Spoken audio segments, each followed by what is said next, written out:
Hi, everybody. Thanks for coming. I'm Jean Galloway with the West Springfield Health Department. We have with us representatives of the Pioneer Valley Tobacco Coalition. They do the tobacco enforcement for West Springfield and many other communities. They can give you a little bit about that. They're going to give us right now an overview of what you can and cannot sell in tobacco. So take it over, Alex and Donna. Yeah. So I'm Alice Ron Karate. I'm one of the tobacco compliance officers. I'm Donna Bowman. I'm also one of the tobacco compliance officers for the Pioneer Valley Tobacco Coalition. All right, and then we also have two other tobacco compliance officers. There's Melissa Roberts-Cody and Emily Martin, and South Hadley's our host community, and then Meredith O'Leary, she's kind of the program coordinator for everything.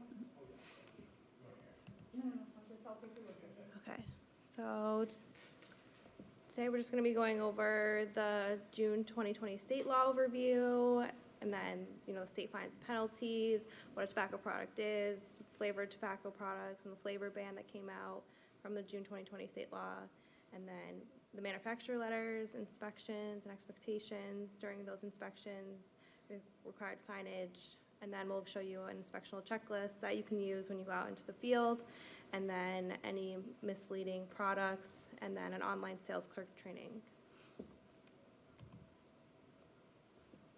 So June 20 state law overview. A quick overview about it was the regulation laid out a roadmap for the implementation of the new law, which included enforcing an enforcement authority, penalties for noncompliance, legal signage, advertising requirements, so on and so forth. It made the sale of flavored combustible cigarettes and other tobacco products that had flavors, including menthol cigarettes, flavored chewing tobaccos, some of the items you'll see here, except for in a licensed smoking bar, which there's not too many communities that have smoking bars, but there are still some that exist, and they can only have on-site consumption, so you can't take any of the product off of site. They also restricted the sale of non-flavored nicotine pouches with nicotine content of 35 milligrams or more. We do have some samples of that also. You'll find those out on the shelves. Sometimes you have to do math with what's there, but you have to go through each and every one of them to see what they have there. When you walk into a large place who has a lot of e-cigarettes, there's a lot to look at. So they can be mixed in pretty easily. Required signage, which you also see here, is something that the state has also passed that has to be in the stores at point of sale. The important thing to know about signage is it cannot be posted lower than 4 feet or higher than 9 feet at point of sale. So again, when you walk in, you're looking for all these signs when you're doing a compliance check to make sure they have them all posted, so they can be anywhere and everywhere at that point of sale. But you kind of, again, when you walk in, you're looking for those. And then it provided penalties for violations ranging from $1,000 for the first violation to $5,000 for the third violation. Again, that's for the state fines. Mm-hmm. So more about the state and local fines. So for your first offense, you haven't updated your tobacco regulations since 2018, correct? Correct. Okay. So this, for the local, it's $100 for the first fine. So that's anything that's in your local regulations. Like that would be, like, for example, selling a single cigar for under $2.50, or a multi-pack for under $5. And then that also includes a warning to up to 7 days suspension for your tobacco sales permit. And that's determined by your Board of Health. And then for state fine, that's if you sell to a minor, it's a minimum of $1,000, and then a mandatory 1 to 7 day suspension of your tobacco sales permit. For your second offense, it's a $200 fine with a warning to a 30-day suspension, and then the state fine is $2,000 and up to a 7 days mandatory suspension of your tobacco sales permit. And then your third offense is for local $300, and then a warning to possibly getting your tobacco permit suspended indefinitely, and for the state's $5,000 and up to 30 days mandatory suspension of your tobacco sales permit. And that's within is your tolling period 36? If you have a tolling period. Some communities Yeah. don't have a tolling period at all in their regulation. So tolling period is it can be 12 months, it can be 24 months, it can be 36 months from the last violation. So they will, if you get past that, say, 24-month period and you haven't had a violation, the clock starts ticking again.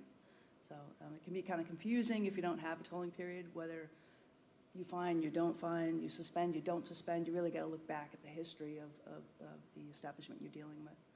Yep. And then the suspension always starts, like I said, it's determined by your local Board of Health. So the Board of Health will have a hearing and determine how long the suspension will be, and then that'll start, whenever they decide to have it in effect. And the new state law has wording that states that a retailer is supposed to ID every single person that comes in their door regardless of their age. So if they look 21 or if they look 50, you're still supposed to card every single person that goes into your establishment. It's really the best way to avoid that really hefty fine, So where you went from 100 to 1,000 and now from 500 to 5,000, it's really easy to just say, ask for an ID, and you avoid that. You said that's new, because it used to be just 27, is that correct? 27. You would card anybody under 27? Yeah, Yeah. it used to be 27, right. Yep. Anybody that looked under 27. So when you say somebody that looks under 27, that can be tricky too, right? And you can look at some youth today that look like they're 27, and they're really only maybe 18. Yeah, and when we go out and we do youth compliance checks as well, and you're at your hearing and you as a retailer say, oh, well, they looked over 21, they looked really old, so it's misleading. Your Board of Health will argue that no, the new tobacco state law states that you have to card everybody regardless of how old they look. So it doesn't matter whether the youth that we chose looks older than 21 or not. So what's a tobacco product? Here's some samples here again on the table of what tobacco products are. They can be snuff, cigarettes, e-cigarettes, electronic cigarettes, chewing tobacco, liquid nicotine, which are what you use, and you can load your own flavors into your own refillable units, cigars, blunt wraps,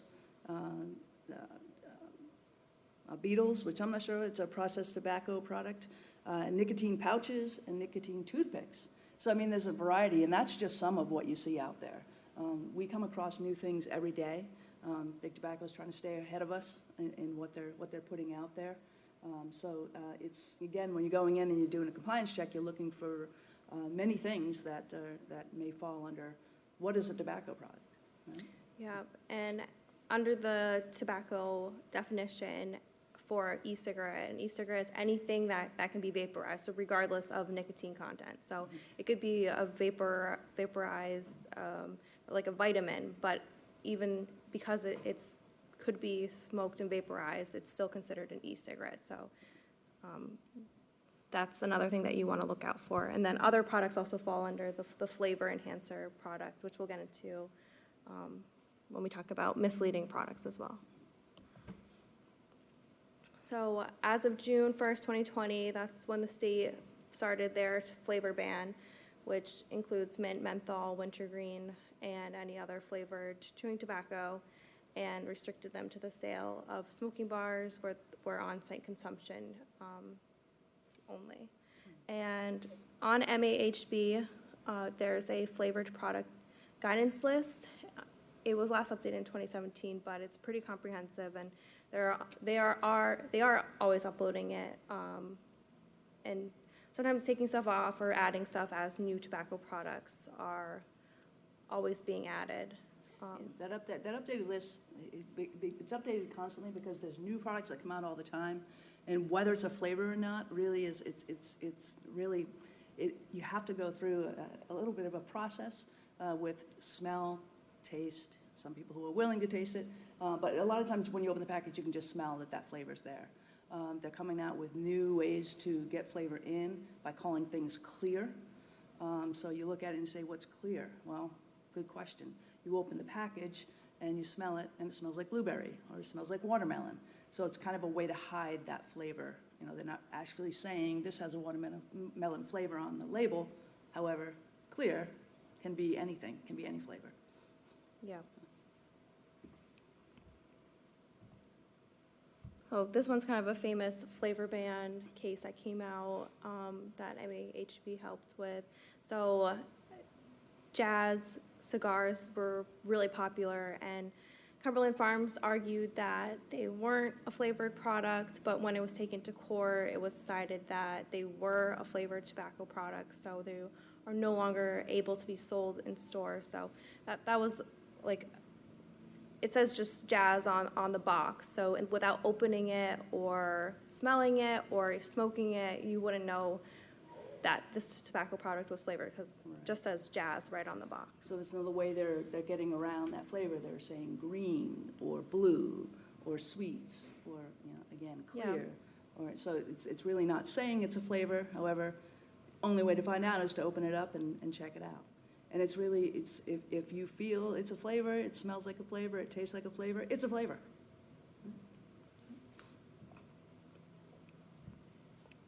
So then these are some other flavored tobacco products that we brought that we, see. Even though, this ban has been in effect since 2020, we still often see flavored tobacco products on shelves. And it's whether or not they're pushed to the retailers that they are able to sell them, especially when you get closer to the Connecticut border, it gets really tricky.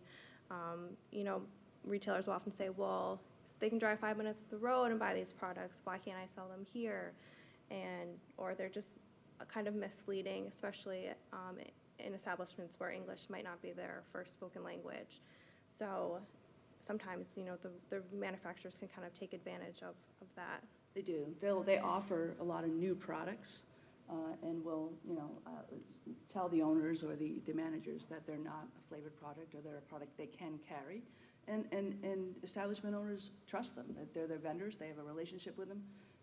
And so they say, okay, I'm going to throw it on my shelf. And, along we come and say, nope, you can't have it. It's flavored or, it's been banned, for the last few years. The tough thing with that is once a vendor gets you to buy a product, they usually won't take it back. So, you have to find a way to move it along without selling it and maybe give it to a store in a state that does sell flavored products. But it's a very tricky, very, very tricky thing with vendors. They're trying to get the product out there any way they can. So if you ever have a question on a product that comes in or a vendor's trying to push, call and ask the questions, and call your local Board of Health. We can get the answers for you before you take that leap.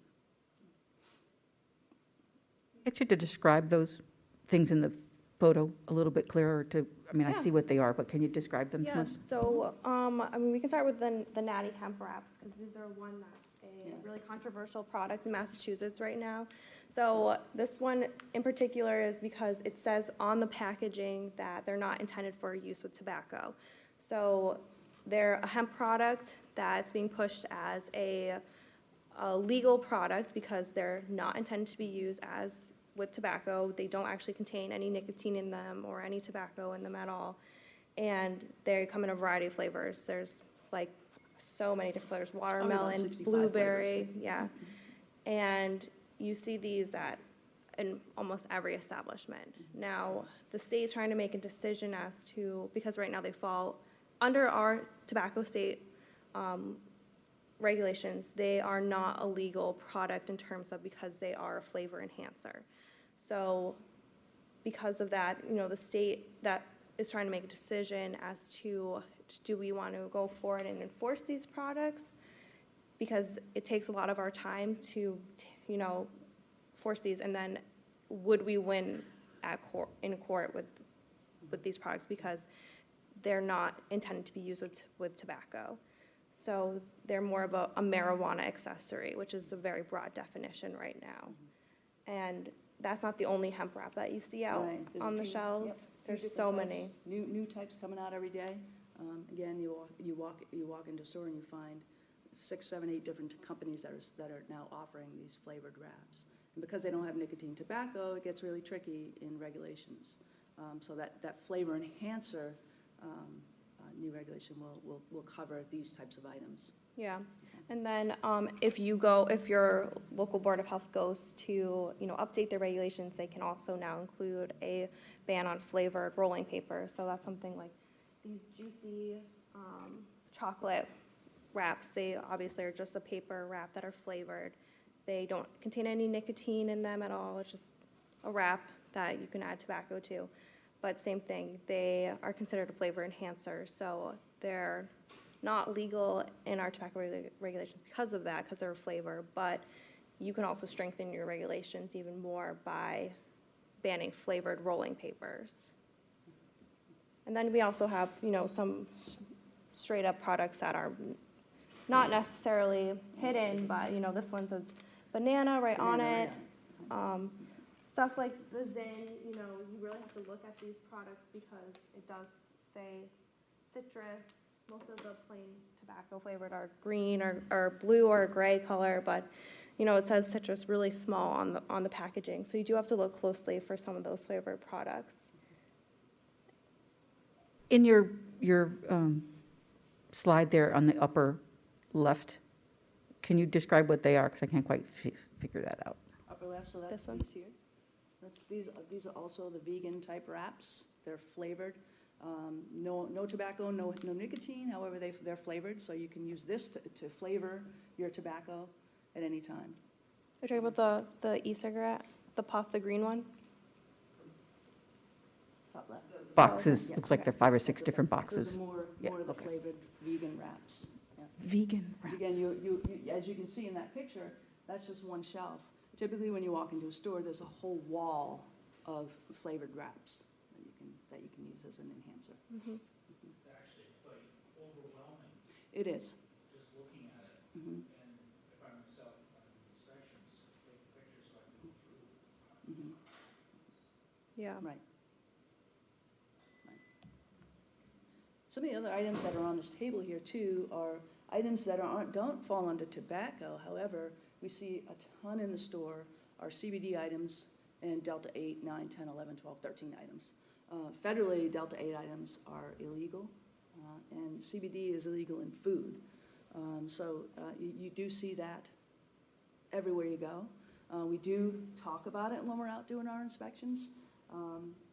It's something that because it doesn't fall under tobacco, it's just something that locally towns, municipalities would have to have in some sort of regulation, whether they have it removed or not, because it's federally not legal to have them. Yeah. A lot of THC products you find in stores too. We do have some of those here. You have some cannabis wraps. So you can just walk right in the store and say, I'll take a package of those. You have little THC joints, basically, is what they are. Yeah, and it'll say right on the packaging too that, these products are legal in Massachusetts, Mhm. but the Mass Department of Agriculture actually recently put out a statement that kind of covers how they're not allowed in stores in Massachusetts right now. So another way to tell if a product is legal in a sense where it doesn't contain any flavor, or if it doesn't, and also to confirm the nicotine milligram content, is a manufacturer letter. So when we go out into an establishment, for every single tobacco product that they sell, they're supposed to have a manufacturer letter that states that this product is legal, it doesn't contain any flavors, it has less than 35 milligrams of nicotine in it. So that's something that we look for when we go out to a store. They're supposed to be pretty easy to get.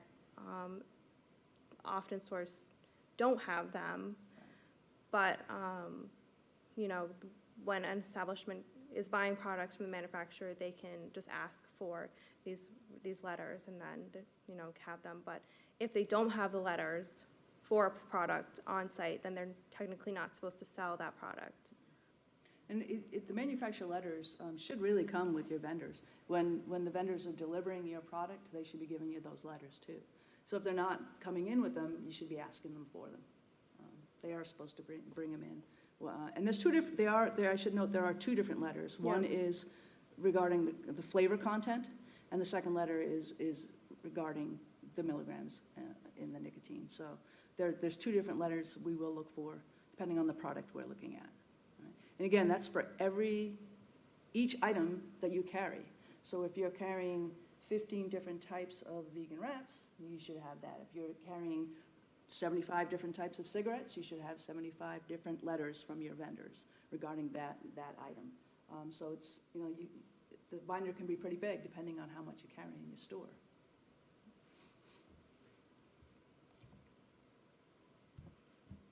All right, so when we go out into the fields, we do 3 different types of inspections. So we do education checks, which is when we go out, we check, signage, if you have any flavored products, making sure that, everything has a tax ID stamp on it, that it's under 35 milligrams if you're not an adult-only establishment. And we check permits, we check all the, Department of Revenue permits as well, and talk to the retailers about, products that are questionable, answering the questions that they have. And then we also do youth compliance checks. We usually do 2 youth compliance checks a year. And we use minors that are 16 to 20 years old, that they'll go into a store. They only are allowed to have money and their cell phone on them. They're not allowed to have any sort of identification on them. And they'll go and they can ask to buy any tobacco product that they want. So depending on which store, they can ask for Marlboro Reds, or if they know, we know that there's a vaping product in there, they can ask for that. And they try to buy the product. And they're not allowed to lie about their age or anything. So if the clerk asks them for their ID or how old they are, they have to, tell them that they don't have the ID or actually how old they are. And then, they try to make a purchase for that product. Yeah, our youth never have an ID on them, so when they go in, the intention is to say, I don't have an ID, when they're asked for it. If they're not asked for it, and they're just sold, then, it's a sale. So, our youth, I think, look pretty young, so, Yeah. They're usually nervous, especially when they go into like a liquor store type, space, because they're not familiar with it. So it's if you're asking for IDs, they're gonna tell you right out they don't have one. So the question is, are you old enough? It's best just to not make the sale, ID or no ID, right? The compliance checks, when we do it with the compliance checks, the youth are trained through the state to do these compliance checks. So they're not just going in on a whim and not trained. They are trained to do these compliance checks with the TCO in sight.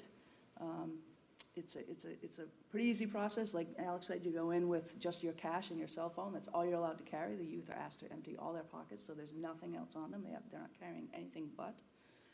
And they walk in and try and make the sale. So we do sit and we watch the entire transaction take place, and they are instructed to come straight back to the vehicle. So there's no in between. Nothing's happening while they're after the sale is made. As soon as they get back into the car, we do a report right then and there with how much the product cost, how much they used, whether they used a $20 bill, a $10 bill, a $5 bill, a bunch of ones, and we get the change. So we take all the details down we can. We get a pretty good description of who the clerk was. We get the time, the date, the town, so that it's a little easier for owners and managers to know what shift it was, who it might have been, for better education. Yeah, and besides us doing youth compliance checks, the FDA also randomly will go out and do youth compliance checks as well. It's not guaranteed that they'll come to every single community in Massachusetts each year. They're very random. You don't know that they've been there unless there is a sale. That's the only time that they will send a report is when they do have a sale. And like I said, they're very random and sporadic, but they do happen. And their violations go straight to Washington, D.C., so, your Board of Health doesn't really have a choice of upholding the fines at all. But when we go out and do youth compliance checks, regardless if we have a sale or don't have any sales at all, we do report them in a summary email, and which local boards of health get. So, if there's no sale, it's still good news. That's good news. So, we do report that as well when we've been out there. And when we do our youth compliance checks, it can be at any time of the day, any day of the week. There's no set time or schedule, so, it could be 10 o'clock on a Sunday or 6 o'clock on a Thursday. Right. Or on a holiday or on a weekend. Yep. It's any hours that your establishment is open, we can come in and do a check. So we normally wouldn't say, hey, I know you're not open on Sundays, but we want to come over. I mean, that's not what we do. It'd be your normal business hours we would show. Yep. And then we also do a pricing survey, one pricing survey at each establishment a year. And the pricing survey is used to determine the effect of the minimum cigar pricing regulation, specifically of single cigars over the Commonwealth. So before, states, municipalities started to have a minimum pricing, single cigars were about 30 to 50 cents each. Since then, even in communities that don't have a minimum pricing, which right now, in most communities right now, it's $2.50 for a single cigar, which is one individual cigar. And then for a multi-pack, it's $5. So, whether it's 5 or, 20 cigars, it's $5 for the minimum pricing. More than one. So one single is $2.50, anything more than one is $5 minimum.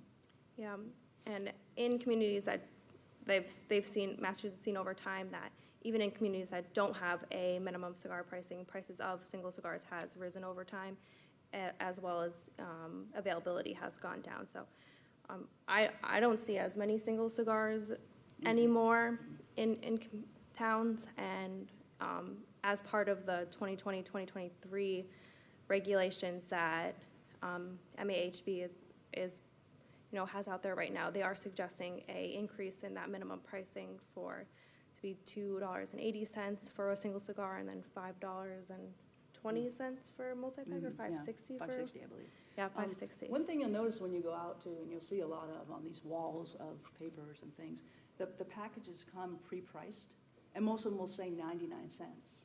So the minute you see that, unfortunately, these companies aren't willing to go back and change all of their product packaging for Massachusetts.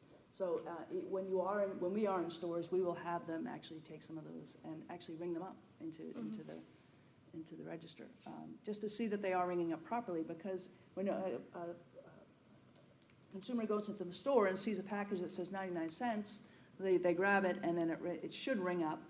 Because it's a multi-pack, it should ring up at $5 or more. And the same with a single one. Again, 99 cents for a single cigar, we know per regulations should be $2.50 or more. So it can get tricky. Yeah. And then cigarettes, the state has minimum pricings for cigarettes, which changes pretty often in terms of, stores having to keep up with what those minimum pricings are, but the lists are readily available online. Sometimes, we'll see a thing of cigarettes they say, oh, these are on sale for $10. That's not something that's allowed, because one is under minimum pricing, and they're not allowed to give discounts as well, so. Coupons are, again, in a lot of municipalities' regulations, they're not allowed to redeem coupons, nor are you allowed to offer buy one, get one free. If you buy one, you can get the second pack at half price. Some multi-packs, you get them for even less. So those type of offers are not allowed per regulations, town regulations. So if you're not familiar with your town regulations, you'd want to make sure you have a copy of that and you can review that. Again, you can always call to get that information if you're unsure or if it's not clear. Yeah. Where can we find a list of the minimum sales prices? Mass Department of Revenue has a list of all the minimum pricing. So when we're out in the field, these are kind of the top 5 violations that we see during our education checks, which are, flavor enhancers. So that would be something like the flavored wraps. We also see, minimum pricing for cigars, signage, not having, all the proper signage, and then establishments not having all their manufacturer letters, and then not having their license and permits posted. So the license and permits, a tobacco establishment should have a local permit from their local health department, and they should also have permits from the tax permits from the Department of Revenue. Where that gets tricky too, and it's fairly new, is you used to have one DOR permit from the state for all tobacco. Now it's broken down. If you sell e-cigarettes, you have to have a separate permit to sell e-cigarettes. If you have cigars, you have to have a separate permit for cigars, and if you sell cigarettes, there's a separate permit for that. So in many cases, you walk in, you're not only looking for the local permit, but you're also looking for your Department of Revenue tax permits, which can be up to 3 of them, depending on what you sell. So if you walk in, you see a wall full of product, and all they have is a cigarette, tobacco permit, they shouldn't be selling the cigars and the e-cigarettes because they're not permitted properly.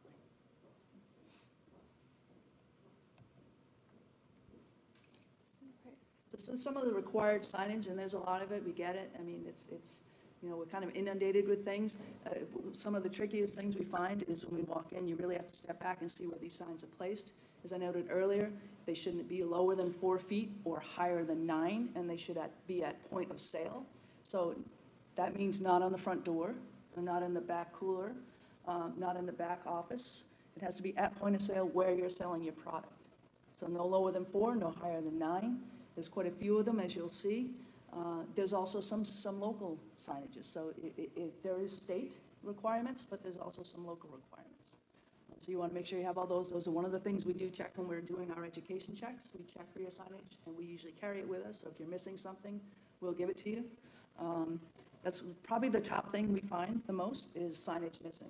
Now, signage, sometimes you take things down to renovate, you're painting, you're cleaning, whatever it might be. Sometimes they're on the counter and they get worn out.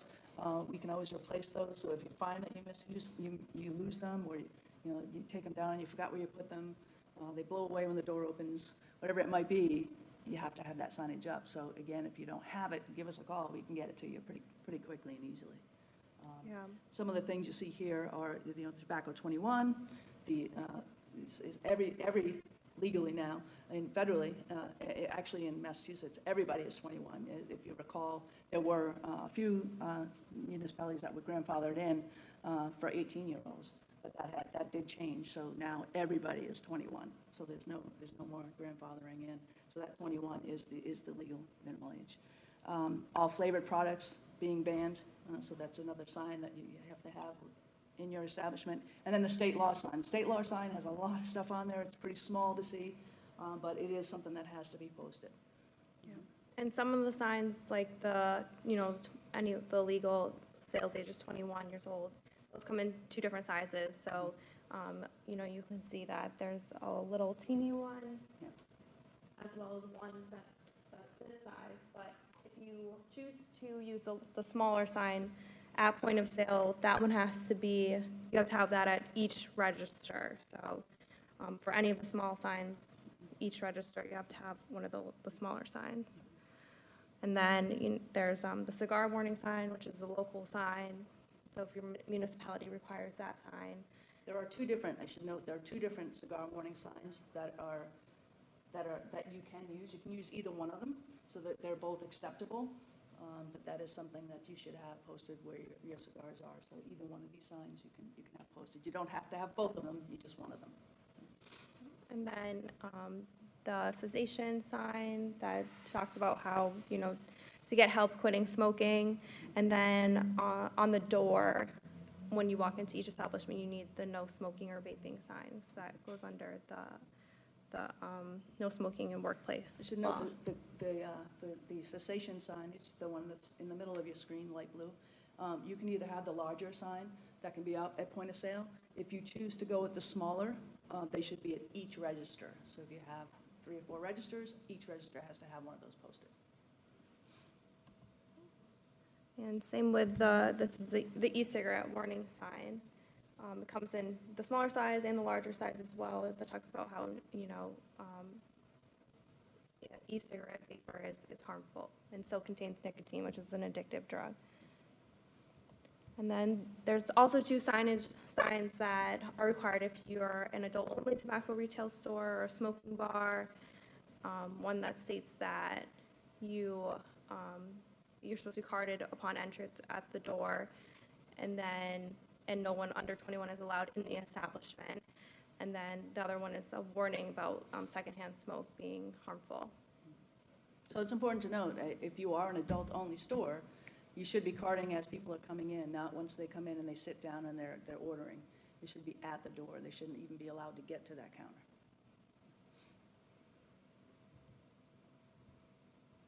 It's kind of hard to see, but. Yeah, this one's a little hard to see. This is an inspection checklist that some municipalities will use. You do have copies of it if you wanted to use it for yourself, just to kind of do a quick rundown of, am I compliant here? It's something that, it's just kind of a self-checklist to make sure what you have in your store is proper, it's within regulation. So it's always good to have on hand, just kind of take a peek at it. Again, if those vendors come in and say, it's okay to have these flavored cigars. No, regulation says, no, we can't have flavors. So it's a self-checklist. Every once in a while, periodically, go through it, just go right down. You'll know what we're going to be looking for when we come in and do our education checks, our pricing checks. Everything's right on that checklist.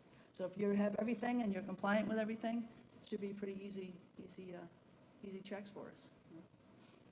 And again, if there's anything on there that you have questions about, give us a call. We'll gladly review it. All right, so more about misleading products.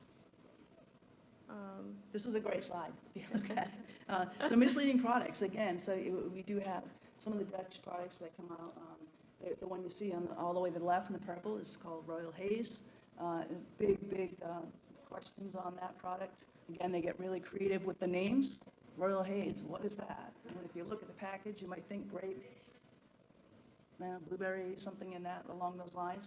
When you open it, it definitely has a smell of a flavor and a taste of a flavor. So Royal Haze has been a real one of those items that we see a lot. And there's kind of a lot of bickering back and forth with the vendors that it's not flavored. But that one for sure, you can tell. It was kind of a newer one that came out with the same line of these Blue Dreams and Irish Fusion, Sweet Red, all kind of came along with the flavor. Then the green fact, the American Spirit. So why is it misleading? Well, it says it's all natural, it's organic, it's good for you.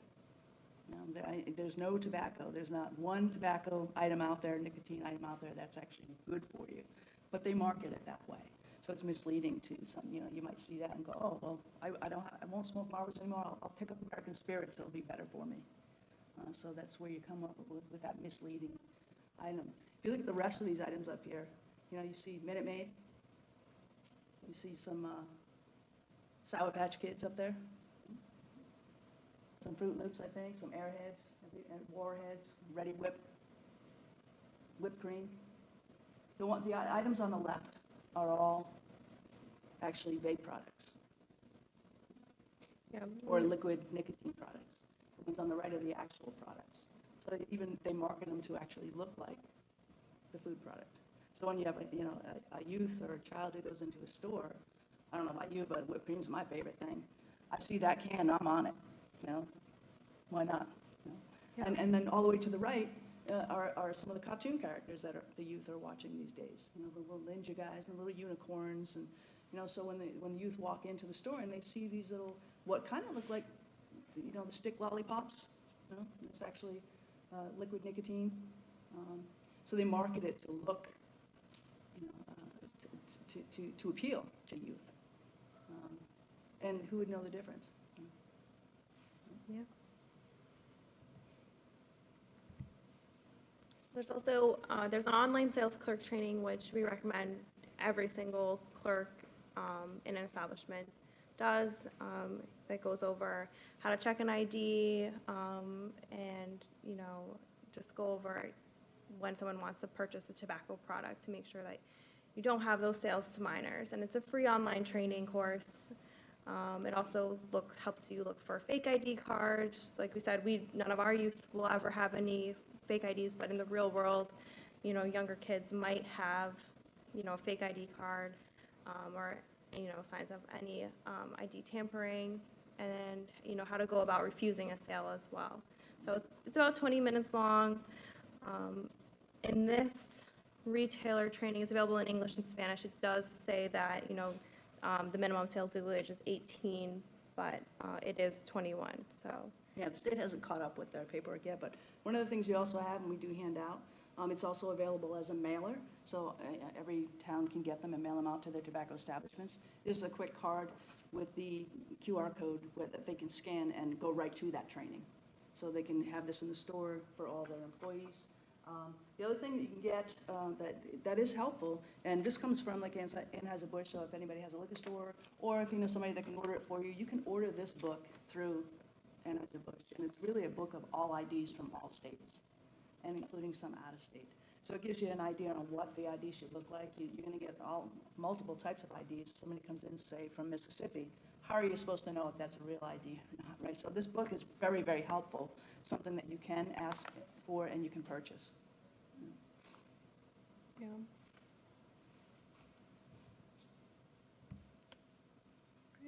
If there's any questions. Any questions about? Great, I think this is wonderful. Yeah. I love all this Feel information. free to come up and take a look at some of the items. You can smell some of the items, to get an idea. All the signage you need. We always have that, so if you're missing any, we will check it when we come out for education checks, but if you needed some replacement signage, we have it for you. Also have this, we didn't mention this during the signage, but this is also a quick mailer you can send out, or something you can keep in your store to know what signage you should have. So they're all posted on this one little sheet, so you know what you should have there. Yeah, and often if there's not the owner available, when we go and do a sale, because we do sometimes go out off hours when there's no manager or owner on site, we'll leave behind, all the required signage so that they know which signage they need for their establishment and where it needs to be posted. So we'll usually drop that off as well. And you mentioned about permits that were required. Do most town permits go on a calendar year? I know West Springfield does, but do other towns? Most do, Yeah. most do, yeah. Okay. So I know the DOR licenses are a little off, and they're They're 2 usually years. 2 years. DOR license is usually 2 years. And what we find is there's a lag time especially when it's close to that expiration date, there is usually a lag time from the state in getting those permits out. So if they're within that, I think it's September of the second year when they renew. Yeah. So, that's something we look for. DOR permits are kind of tricky to find in stores also because they're just little very quarter small. pieces of paper, so they're very, very small. They get shuffled in things very easily. If they're on a board, they can look like, any other piece of paper. So it's really important to keep them posted conspicuously where we can see them pretty easily. They should be posted with other signage, but a lot of times we'll find them in back offices. We'll find them in file cabinets. So, the education check can take 20 minutes or an hour if we're searching for these things. We know we have them. Let's see if we can find them. So we're searching through all sorts of things, binders and drawers, Yeah. and to see if we can find these things. So if you have them posted, there they are, we see them, we don't have to ask for them. Yeah, an establishment can't get those DOR permits without their actual town tobacco permit, so they do need to have a permit through the town before that they can get those DOR permits. And the Department of Revenue also does their own individual checks as well. They usually go out once a year to each establishment or, multiple times depending on if they have to do a follow-up visit, but they check every product to make sure that everything they have has a tax ID stamp, that they have those DOR permits, and, they'll look every square inch of an establishment to see what products that they have.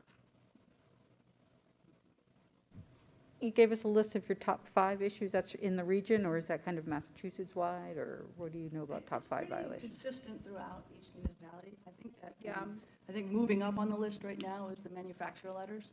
I think that's what's becoming the most prominent violation. But those are the most common in pretty much everywhere we go. And did COVID put a little kibosh on some of the checks that you were doing, or cause any issues, or does it seem to have an impact on anything? Yeah, it had a big impact on our youth sales. Mhm. So I think establishments got comfortable thinking that we weren't going out necessarily. They blamed it on youth wearing masks, but we did have a big spike in sales to youth during that time. It's kind of gone down since then. I think we were like 12% during 2021, 2021, and then last year was like 7%. So it has been trending downward, but throughout the whole state, we saw a big spike in sales to youth. So that was a big thing. Another thing was, everyone put up a lot of the sneeze guards or all the boards like that around their cashiers. So because of that, they would put signage on those, and then as they started to take them down, they found that a lot of establishments then had no signage again. So we've been giving out a lot of signage. And that regulation did come out in June of 2020, so kind of at, the height of COVID. So because, local boards of health didn't have as much presence out, we did have, there was a period of us going out and really talking to a lot of the establishments about what that new regulation meant and really helping them get the products that they couldn't have on the shelves out of their establishment. What are you finding as far as compliance goes with the flavor sales? I think we're still seeing flavors. I think there's still a lot of questions on, is this really a flavor or is it not? And that's where those manufacturer letters come in really handy. If you have something there that says maybe green sweet, sweet, can that be a flavor? If you have a manufacturer letter from the vendor that says there's no flavors in here, that's what we look at. Yeah. Again, keeping in mind that if there still is a question and you still feel like, maybe a flavor, you can we always will buy a product and we'll bring it back and we'll do a smell test, we'll do a taste test and see and get the kind of the group, verdict on whether they think it's flavor or not, and then that can become a flavor. It can be added to your flavor list. It gets kind of tricky with companies, but if there's a question, it's okay to do that test. Yeah, right now we are seeing a huge influx of these non-nicotine or no tobacco-containing wraps. And because that marijuana accessory definition is very loose,